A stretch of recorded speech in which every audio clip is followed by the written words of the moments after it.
to This Is Not a Green Room, the podcast where we talk to friends and comedians of New York Comedy Club.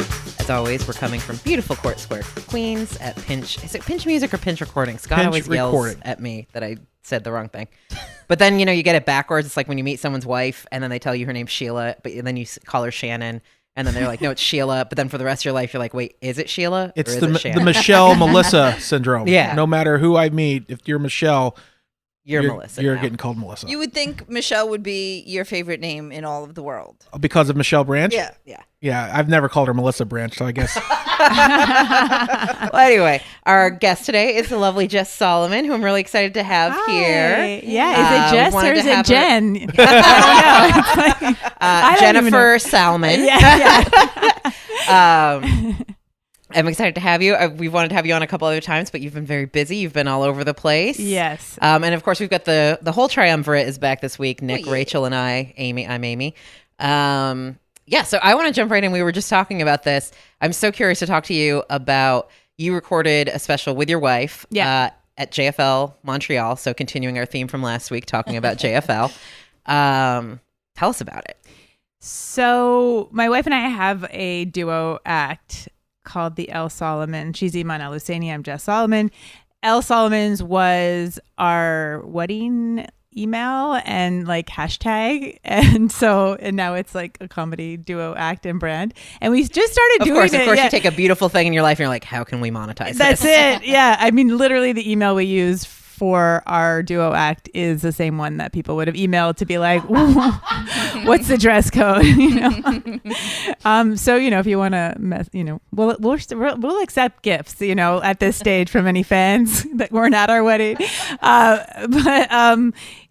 started doing this duo act, actually not this past summer, but the summer before at JFL. I was there doing galas, a French and an English one, and I had this big time space in between, and they knew that I was going to be in town for that while, and that my wife, because she's very supportive, would be with me, and that she's very good at comedy, and that we had started doing this cartoon account on Instagram and kind of working together a little bit. But so they were like, why don't you guys do a show? And it was just like 20 minutes each solo and then 20 minutes together. And that was like the first time that we sort of properly put together 20 minutes of sharing the stage. And then over the course of the year, we just kind of kept doing it until it was like an hour-long show. And then they offered us a special, which is kind of nuts because we've only been doing it a year. We've both been doing stand-up alone for a while, no comedy specials. No, Iman had one back in Canada a while back, but it just, they were really on board with it. And so it's for Crave, which is a Canadian streamer. And I mean, I think maybe they're going to try to sell it elsewhere. Maybe. Awesome. If not, we'll have some code. Just VPN into Canada. Yeah. I think we get a code and we'll for sure have a viewing party of some kind in New York. Yeah. So you were a lawyer? I used to be a lawyer before comedy. Wait, so 10 years ago. UN crimes. Human rights. Right? Human did I rights. read that right? Yeah. War crimes, human rights law. Wow. That was my bag. 360. That was That's that a was 180 a big. rate. That's what I meant. Wake up. And I've got. Wasn't that crazy? You went around, you did comedy, and then you went right back to being a lawyer. Full 360. I was like, did my mother send you here? I was like, wait, is this? Am I back? You should have brought a coffee as well instead of this green drink. Should have. Sorry. The matcha is supposed to be. You're drinking matcha. It hasn't kicked in. So the thing is that it's been 10 years since I left law. I mean, everybody tells you comedy takes 10 years. And when you're starting out, that seems crazy. And of course, there's people who are genius exceptions, but I'm not one of those people. And I couldn't, but it's true that it actually took 10 years to put out an album, do Fallon, do this comedy special. It all happened at the 10-year mark since leaving law. And now those things are things that finally, not the album so much, but definitely Fallon was something that my mom could wrap her head around of okay, fine. Real. This is real. I get it. Almost it was ever since she joined Instagram that she saw, because she wasn't on social media. Yeah. So a couple of years, it was actually for a lot of people, the worst thing for them is for their parents to join social media. And it would have been bad on Facebook, I think, or Twitter. But just with the photos, she really I think she didn't understand what I was doing every night, or that I was out doing comedy every night. And then she that really gave her insight positive insight into like, oh, okay, you're working a lot. And to the point where she was like, I don't know, maybe you should take a break sometimes. And, yeah. So that was, but yeah, so she wasn't at the comedy special taping at JFL because it just, I can't have her there for a full hour. There's too much. Already it was weird. We did it, we're both from Montreal, so we were in our own city. And people have known us like separately, but they hadn't really seen us as a duo act. So it was really cool to do it there. It was really packed, but the way that they'd set up the taping, there was just a small number of very spread out like kind of tables on the ground floor, and then all these people up in this balcony that we couldn't see.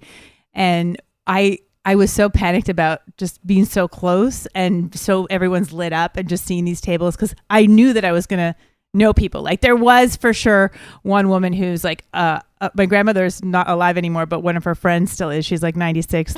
This woman is incredible and I love her so much, but I could fully see her the whole time. She's like a Holocaust survivor. She's her life is incredible and she's not very judgmental. She's pretty cool and stuff, but I just hate seeing people I know I like for them to come. It's supportive, but I don't want to see them. See their faces. Yeah. Yeah. And we do a thing in the special where we set up a couple on a date. And so I wanted to have enough strangers to pick from. And because the whole thing is we try to pick a Jew and a Muslim. Oh, you pick in the audience? In the audience. Yeah. So we try to pick a Jew and a Muslim. I mean, the joke is basically that we don't want to be the only ones out here disappointing our families. Yeah. So we're trying to find some controversial mix. We can't always find that. Like we were in Vermont and it was like, well, it was like, you like maple syrup and you don't like maple syrup. Yeah. It was like, yeah, exactly. It's like a snowboarder and a skier, like a Hillary and Bernie. Like what's the thing here, But we did actually, this is the story that I was wanting to tell you guys. But I don't know if you have. Anyway, I'll tell you quickly. So we had. Take your time. Okay, Tell so we set up this couple, and it's kind of a fun thing because like the whole special, like, it's just like a lot of it is jokes that are rehearsed in the audience. I'm sure like it likes it, but like feels that to a certain extent. And there's not a lot of improv really, other than this one part where we really don't know what's going to happen. So we ask who's single. And we don't say that we're going to set them up on a date because we realize that when you do that, no one's going to raise their hand. And then we asked who's Jewish, who's Muslim. And then, people raise their hands. And then we asked this one girl, like, so there were two single girls. One was Jewish, one was Muslim.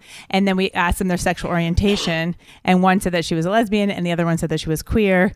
And then Iman was like, isn't that the same thing? And I was like, oh my God, like she's you're about to get canceled. I know. I'm always just like, she's an immigrant. She's like a generation behind. It's a language barrier. Please excuse my wife. She doesn't know what she's talking about. She wasn't even gay before me. She has no experience. It's like she wasn't? No. She literally has no experience in like as being a lesbian outside of our marriage. Anyway, she doesn't know I'm not the best one. Don't tell her.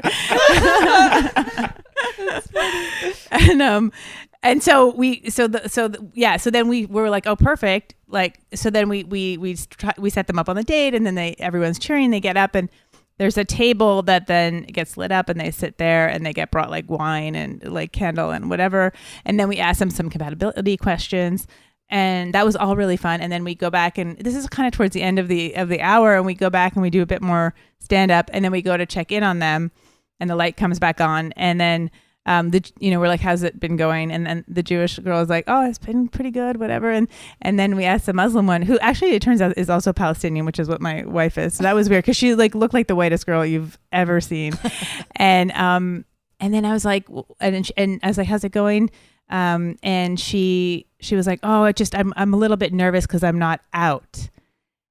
And I know. And like, this is being filmed. I know. There's like literally cameras rolling everywhere around the room, like signs everywhere that you're on. This is being taped. We have one taping. We're like, it's been going pretty good. We're like right at the end. And we would have just moved on to someone else. Like this isn't like a gotcha situation. Like this is really about bringing people together and from different backgrounds and, promoting peace and love and like a humorous way, and so it was and so the audience was like, because it wasn't like and I'm coming out tonight, like kind of feeling. And I did something that surprised me, but I know that this is something comedians, like a real comic move, was I just said, don't worry about it. Nobody really subscribes to Crave TV.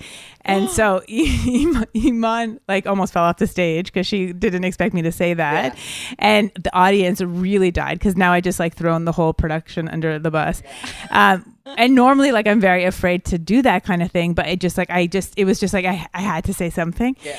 And so it really got a huge laugh. I don't know if that will stay or not. And then, afterwards we give them their like prize, and it was like, and everything kind of rolled after that, and it kind of, that broke the tension, and then it kind of like the show wrapped up, and then she apparently signed the release forms. And then afterwards, we started getting like full panic emails like the next day from her, to like all of our accounts, the El Salomons that I mentioned, our individual ones, DMs, Instagram. And she was just, I guess, like really panicking. And I felt badly, but at the same time, like there's like a part of you that's like annoyed because you're like, this is something we've worked so hard for, we got this in the can, like we had this one shot, like we didn't need it to be you, why did you say you knew that this was being recorded? Why did you say I'm multiple queer? Times. Yeah. You're like, you were asked, you got on stage, you you had to know that this was happening. Yeah. She could have just said, oh, sorry, I'm straight. She could have said I'm straight, or I don't want to answer, or that's too personal of a question or something. That she just like went with it. And it was anyways. And so basically what we wrote back was just to say that we sympathize. Like she's just like, I'm not ready to come out, but no one's ever ready to come out. Mm-hmm. And I mean, I think we've all been pushed in our own ways. But I couldn't really say that to her, that it's going to be the same stress. Like if you come out now, or if you come out in a year or 2 years, like it's not going to be different. Right. But I couldn't really say that. So I just said, we sympathize, and both of us have been there in our own ways, but, and because she wanted to be like blurred out. Like FBI, witness protection, like have her voice off. It would have just been so weird and like really like defeated the entire purpose of everything, and been so like, how many questions would that raise? And anyway, so basically, we were like, okay, well, I guess you could spin it. You could be like, it's a super famous person you never guess. Yeah. Maybe that's what it is. But then, so we just said, we're not. Unfortunately, like we'll relay all of your concerns and ideas to the producers. It's like, we don't own this. It's not ours. We have no control over it. Yeah. And then she started going towards like Just for Laughs and Bell Media and like the people that own, the telecom agent, whatever, the people that do own it. And it's not like she could really make a big deal, because if she did, she'd be outing herself. Right. I mean, if she brought a lawsuit, like it's going to be the same, and they're like perfectly like on the law, it's like completely kosher. Yeah. On the law, it's really good. That's like the most Jewish-y statement. Is that lawyer talk for it's going to be fine? Yeah. It's kosher. Adjourned, everyone. This war crime is over. Kosher. And then anyway, so basically the idea now, hopefully this is what will happen, is that they're going to animate over her, which was a kind of a cool thing, because we have this Instagram account that's a cartoon that we do every week. It's at the El Salomons on Instagram, and I wanted to, and we work with this illustrator who's like a third of this whole thing. That's not us on stage, but and we wanted to use animation, but it's expensive, and so they were like, oh, we don't really have a budget for it. But now they're like, okay, well maybe we, and so it could be that they end up hopefully working it out so that they animate the couple part.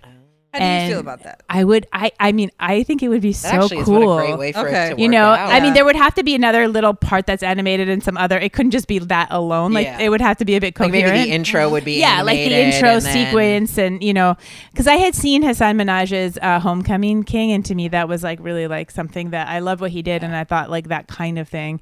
I mean, obviously on a smaller scale, would be like a good model for our special. We have a few slides and stuff. So now they're looking at doing that. Iman is more mad because she, it's always like when it's your own people, you're more pissed, so she's just is like, I can't believe it.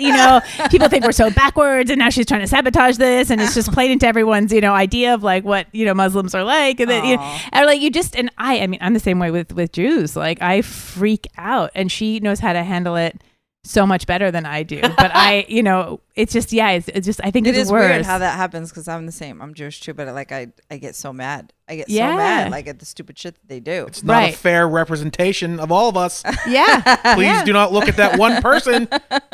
Exactly. That is a crazy. So it's like that's the story.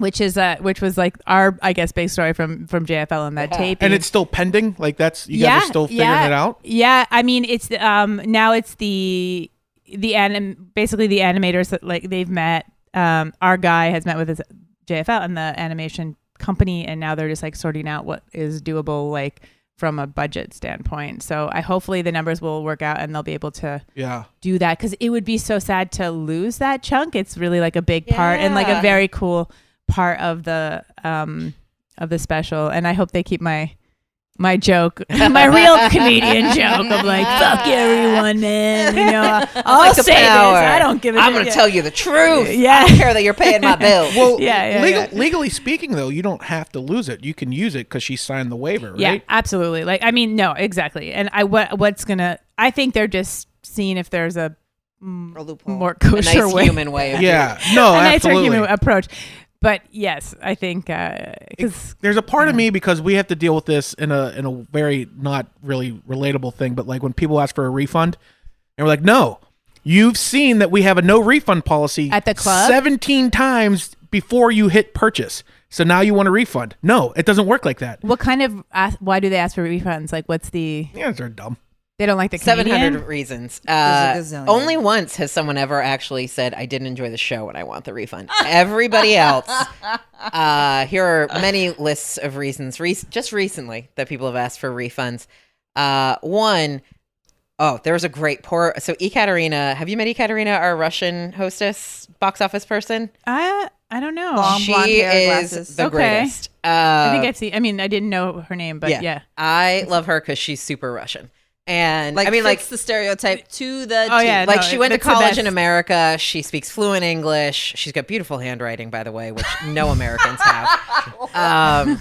But she very does not Russian. represent all Russians. I think we've already established that. But like terrible penmanship. She'll send things to me sometimes too, like, we give out free passes if you buy a full price ticket for a certain, there's certain things we donate them to things. But they are restricted, and it says so on the ticket of like, if we're sold out or if it's a show that's about to sell out, we don't accept those passes, whatever. And she'll get into these things with people where they're like, I got a free pass. What kind of scam is this? Why can't I come to the 9:15 show? That's the show I want to come to. She's like, you can come to the 7, the 8, the 10:15, the 11:30. We just don't have room for your pass at 9:30. And then she'll like forward it to me and Andrew, be like, I don't know what to say to this person. How can they complain about something that is free?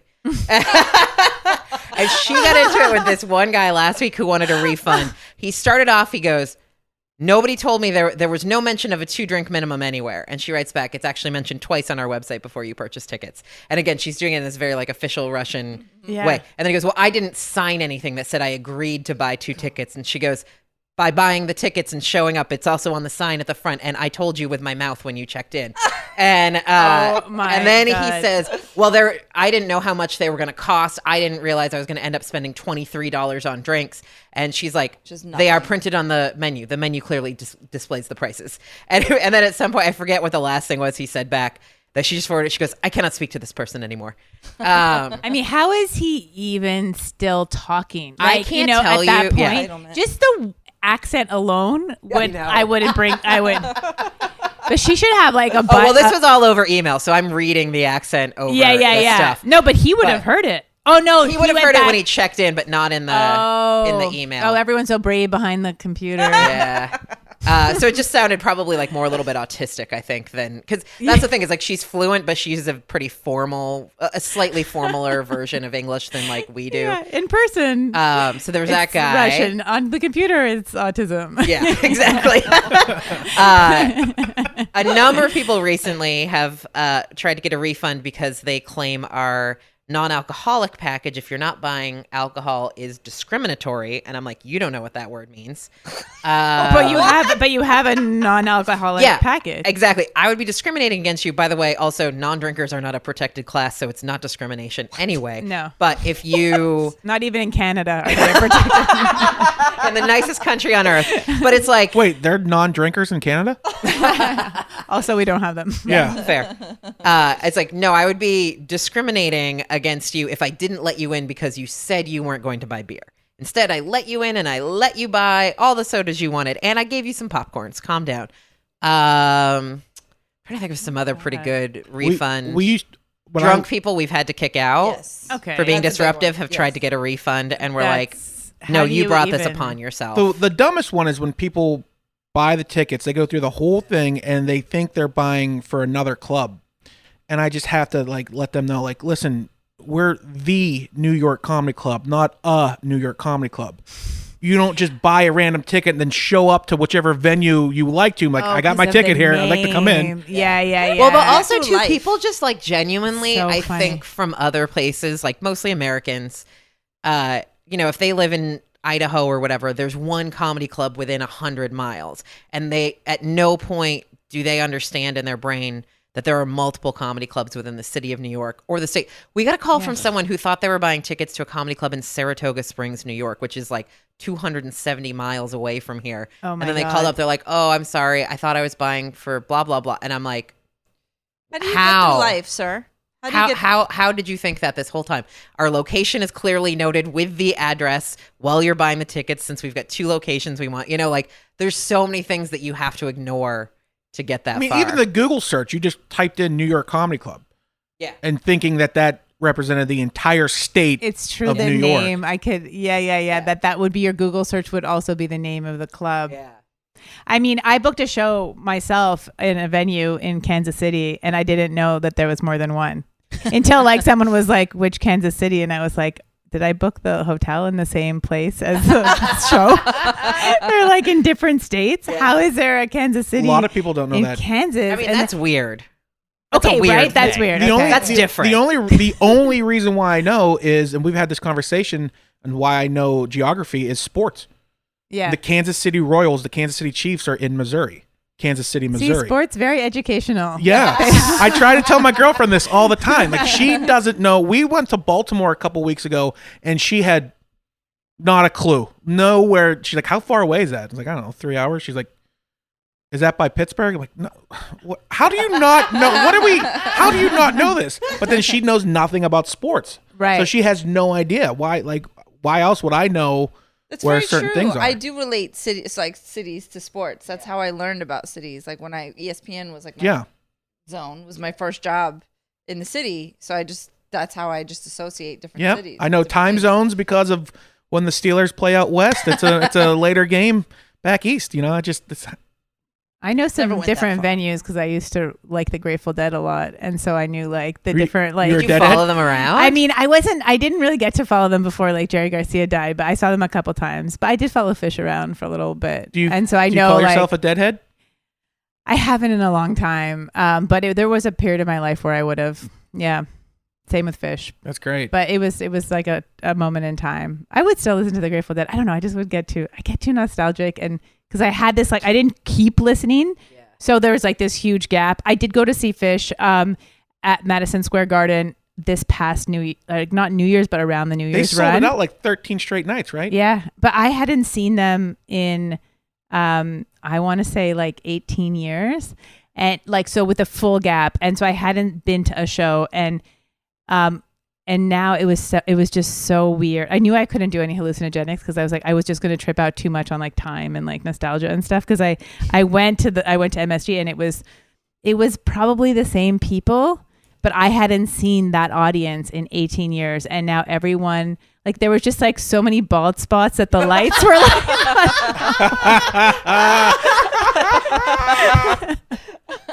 like no one was wearing patchwork corduroy pants, or there were no white dreads anymore. I mean, that's probably for the best, but like everyone probably just had like a mortgage and this was like their night out, like that, it was all guys that like probably their wives were like, go see your college band with your friends tonight, and that was like their one. I mean, putting on the tie-dye shirt that's way too tight. Yeah, it looked almost like as if you were going to a sports game at MSG. Like the crowd looked exactly the same, except for like a bit more like stoner, you know. But not. It wasn't like the scene that I remembered. Like people weren't even dancing in the hallways and in the passage. Like I remember just being dancing like all over Madison Square. I mean, I was like also doing a lot of acid, but like it was just like, you know, going, you know, I was, and this time I went out to like sort of have a bit of more room to dance in the stairs or like, and people were like, "Oh, what are you doing? You know, like you got to stay in your seat." And I was like, "What the." Chill out, everyone. No. Like, what happened? What happened to you people? You know? I was like so pissed. You and your little mortgage cages. Yeah. Sit down. I can't see Phish. Yeah. No, it was totally like that. There's nothing to see, lady. They're playing the same song for the last 20 minutes, okay? Exactly. No, I was, yeah. I'm sorry. How long were you doing comedy before you quit law? No, I didn't have any overlap. There was, yeah, so like it's so crazy to think about it now, but I didn't know anything about comedy. So I was like, I'll leave law for 2 years. Cause originally I was just going to take the time off to write a sitcom that took place in a war crimes tribunal. And that was like, that sounds like so much fun. Listen, I hope it gets made. There is a pilot script now, all these years later, finally. But that was the plan. And so, and I just figured like I'll have 2 years off. And if I don't like make it in comedy or like as a comedy writer or whatever, I'll just go back to law. No big deal. Like I felt like I had established myself kind of enough that I could maybe go back. And I didn't. And then I did an open mic after, like, you know, just because I thought it would be helpful.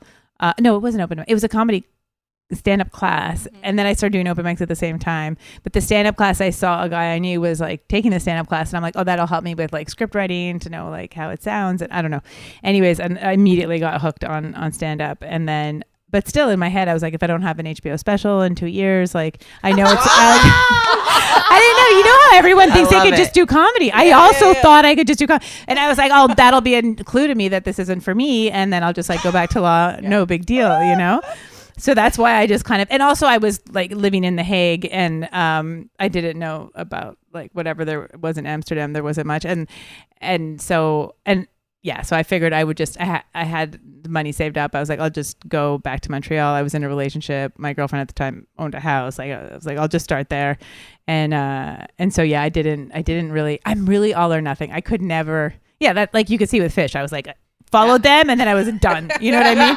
For like, I don't have time to just see you a couple weekends a year. No, I have to every week or nothing. If I'm going to this concert, really I'm taking acid, I'm dancing in the stairway, and you can't tell me otherwise. Exactly. Or I'm just not going. Yeah. I mean, when I did like triathlon for 2 years, but like otherwise I like will not go to the gym. You know, like there was like a period of time where I was like, 2 years is your thing. That's hilarious. I was like, 2 years is, and then I'm like, this is not for me. Am I not in the Olympics? Well, I guess this isn't for me. But that's good though, because it like that just shows your dedication, and that's probably why you did make it. Because I'm a bit obsessive about, and then when I got into comedy, I got really into it. I'm still wondering. This has been the longest thing because 10 years. There's part of me that still wonders, like, was there going to be something else? Because I was pretty into law. Like it wasn't like when I was doing law that I was repressing. Yeah. Something like wanting to do comedy. It wasn't like on my radar. Came out of like nowhere. I mean, law was really, I wanted to, because I was like kind of a hippie and that's how I got interested in like human rights and work. And then I wanted to have a useful skill. So law kind of came from that. But no, it was just that once I was in my dream job, which at the time was like working at the UN and whatever, I realized that I wasn't that excited about like the jobs I think you have to see the jobs above you. And if that isn't like so exciting to you, then like what are you doing? You know? So I just I didn't hate it, but I didn't love it. And at the time I was watching a lot of The Daily Show because luckily in Holland you could like torrent at the time stuff. So I wasn't limited to just like Grey's Anatomy in Dutch on the television. And Jon Stewart was like really having an impact like politically on the conversation. It was like when Tucker Carlson got canceled and Crossfire, and I was like, oh, comedy could also be a form of advocacy. I mean, this is me really getting into it from like not funny is funny, but like maybe I could make a difference this way. And cool, but I wasn't a comedian, so I just saw it like, oh, you could reach more people, and this would be so much more fun. And I've always loved storytelling, at least, and comedy, and so I kind of got into it. And I was watching a lot of The Office. That's when I was like, I want to write a script about my workplace, etc. And that's sort of how I got into it. That was the pull into comedy, and the push was just that That's so awesome that you. I remember. You ever met Vince August? I think so. I remember when this is back in Laugh Factory days, but he was a judge, and they found out that he was doing stand up on the side. Oh, I read about this guy. I think. And they were like, "No, you have to choose." And who? Vince August? No, who told him he had to choose? Oh, he's the judge. Whoever's the higher up, I guess. The professional organization of judges, like the bar, probably. Yeah, I guess. Yeah, or the state or something. Yeah, he chose comedy. And none of us have heard of him, so good choice, Vince. Yeah. Well, he's doing now. I actually ran into him in Whole Foods, which made me think of him the other day. But he's doing a warm up for the Judge Judy.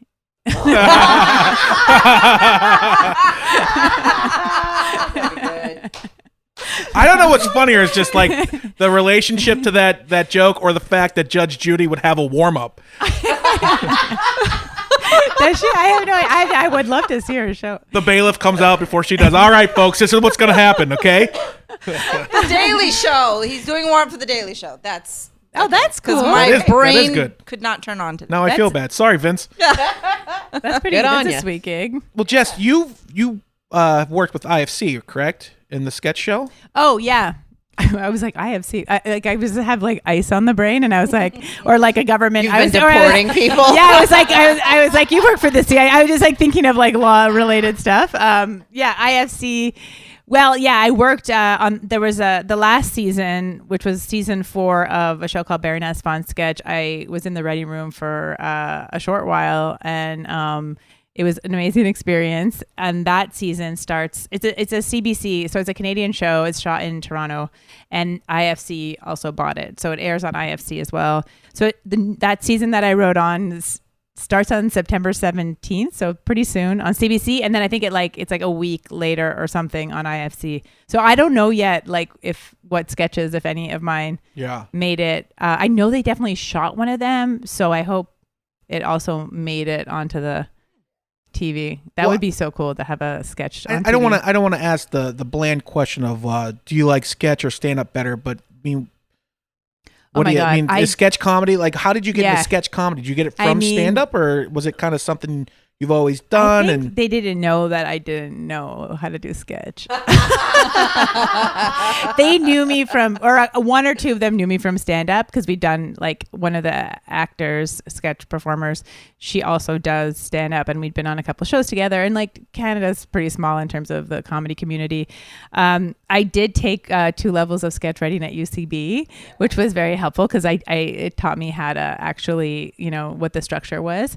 So I had like a packet, but then that packet from UCB is very geared towards SNL. And this is a sketch show, which is for women in their 40s, and you need to write sketches for them. And it's not like necessarily like parody stuff or, writing about Trump or any cold open stuff like that. So it was, I wrote a packet that was for them. And then I got into to the writer's room, and I was for sure the worst one, but I like, without question. But I also, I didn't have experience with sketch. I've definitely never performed in a sketch or written a sketch show, like for the stage. It was only those classes at UCB. Thank God, those really helped. And then just, it's just a question of, it's just a different way to tell a joke.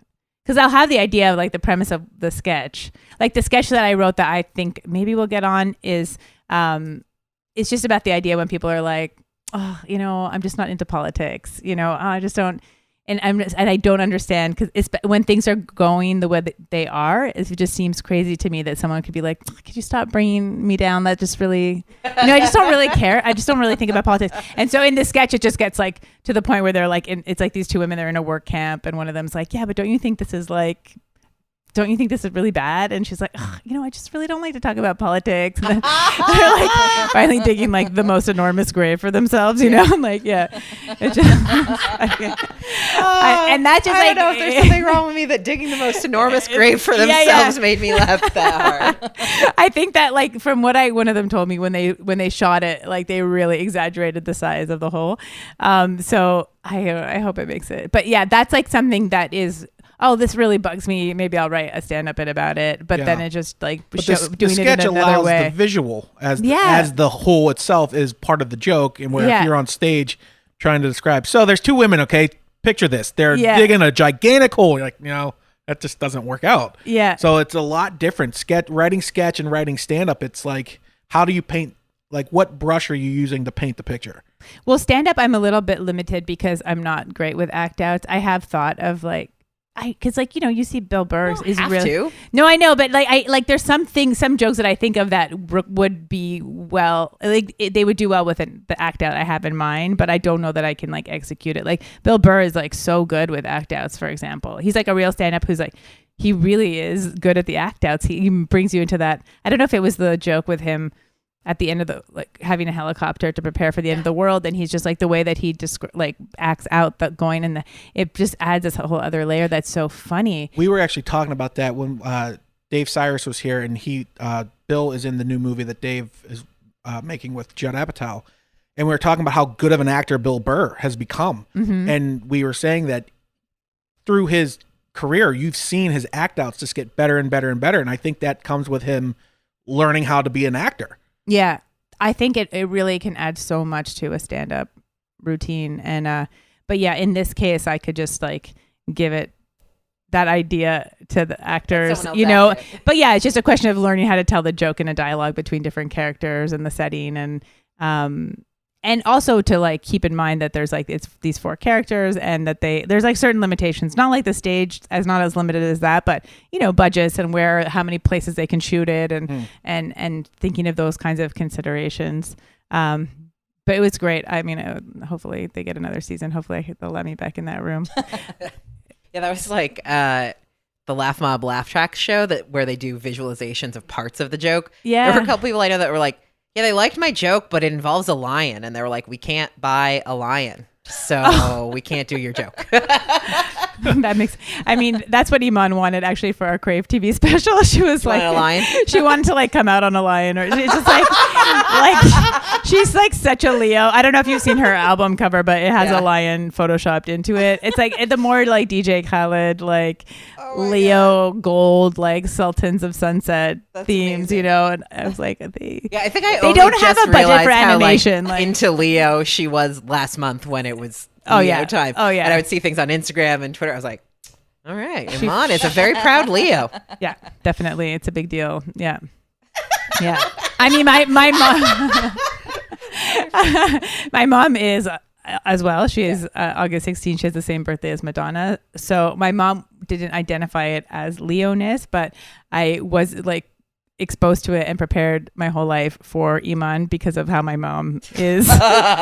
And my mom is even more so than Iman is. So I thought you were going to say my mom didn't describe it as Leoness. She described it as Madonna-ness. Oh yeah, maybe she's not that cool. Yeah, or she's such a Leo, she wouldn't give credit to Madonna for any of how she is. Yeah, we're going to see Madonna next week. Nice. That's crazy. Yeah. Are you going to take acid? Are you going to dance in the aisles? Yeah, dancing in the aisles on acid. No, going to see Madonna just makes me feel like I need to go to the gym. Like she's so ripped. It's crazy what she can do and like her age. She has new music how old out, is right? she now? Like She's 60-something? 62, I think. Yeah. Yeah. Gives me hope. Yeah. She has new music, right? I thought I heard it at Yeah, Applebee's she's got the some other stuff night. coming out or just came out. I dated a much older woman, and I know that her and Madonna are the same age, so that's cool. Like years ago, I dated this one. Yeah. I mean, it's not even because I'm such a fan, or I am a big fan, but that's how come I know. I love how you Madonna give is. credit to Saddam Hussein for your relationship. Oh yeah, I know. I mean, Yeah. What a tragedy. Yeah. Listen, because he invaded Kuwait, and that's what spurred my wife to come to Canada, and how we met and fell in love. If not for him. So romantic. But this, if not for him, it's like when people give Trump credit for all these women running for Congress. Yeah. Yeah, it's true. Yeah. It's a weird. It just, you don't want to give that man credit for anything, because it isn't. But if not for things being at least in the golden toilet, yeah. Yeah. That's always the thing I think about, like, not the sort of like more like traditional Christian idea of like it is God's will and things are happening for a reason, but almost the converse of like there are some circumstances where you need a bad guy to spur on the good thing. Yeah. Mm-hmm. And although someone's got to be the bad guy. Although I mean, this idea of it was always under the surface and it's good for it to come out. I don't know that it's good for it to come out. I don't know why. I don't agree with that. Yeah. That the whole like, let's burn it down to the ground. Like the people who were like really wanting, like even some people that wanted Trump just to be like the whole system's fucked, and they're very like a lot of moral equivalency between everything's the same, everything's shit, let's just have this guy like burn it to the bottom, and then like I'm like, I know, like incremental positive change, like we were on our way. I hate that, like burn it to the ground shit. Yeah, no, or like let it all come out. And like, no, those people shouldn't feel so emboldened. You know. And also many people are being radicalized too that maybe weren't just under the surface. Yeah, for sure. Yeah. Anyway, I'm just not into politics. Deep and positive. Yes. No, that we just had. We don't really get into politics on this podcast. Yeah, I don't really like to talk about it. I mean, reproductive rights and whether I'm in a work camp, who cares? Well, Margaret Atwood has her new book out. Did you see that? Oh, really? Margaret Atwood, yeah. The Testaments. I think it just came out. Interesting. And there was this, because I know that you guys were wanting to talk about Canada and stuff, and she said like the most Canadian thing. She was being interviewed, and I think the interview, I'm going to paraphrase it because I don't remember exactly the back and forth, but he said something like, what are you most proud of? And she was like, I'm Canadian. We don't talk like that. She's like, I could like tell you what I'm like the least embarrassed about, or like, something like that. Because it's just, that's kind amazing. Of, it's just so foreign. Hubris, I mean, this is why it's like not a great place for the entertainment industry, which is not about humility, Yeah, that's true. Anyway, sorry, did I bring it down again? No. I'm gonna go. But we actually do have to. we have to wrap this up. But I feel like we've talked about a lot of things that we want to make sure we let people know where they can find it. Obviously, the El Salomons on Instagram. On Instagram, it's the TheelSalomons. And so that you can find everything about the Duo Act with my wife. I'm Jess _Salomon. And what else? Come see me. When does this air? I'm going to be in Connecticut next week. Okay, so no. Oh, it'll be after you're back from Connecticut. I've never been to Connecticut. Oh yeah, you're at the Fairfield Comedy Club this weekend, right? On Saturday. That's great. It's very.